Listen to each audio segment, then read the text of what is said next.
14 is the form which is used for a copyright registration. So, what you have to do is that I will show you how that form 14 looks. So, you can just go through the form 14, just simple information you have to fill into that form 14. You have to sign that form.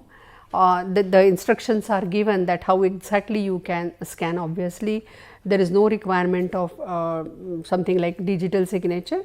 You can have a simple image of your signature, a scan copy, and that also you can use as a signature for filing this form.